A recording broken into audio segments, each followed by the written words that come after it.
Bu dışarıdaki karavan ne? Ben yıllarca onda yaşadım. Şimdi bozuldu. Tamir edince yine geçeceğim.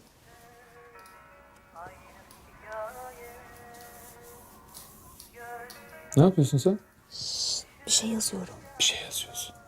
Ne yazıyorsun? Söylemem. Ah!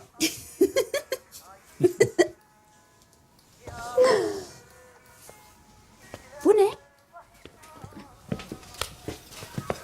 Ya İskender ne o? Ya ver onu bana. Ya İskender neydi o? Hiçbir şey. Ya.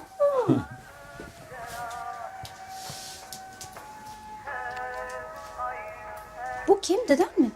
Ustam. Marangozlukta ne öğrendiysem ondan.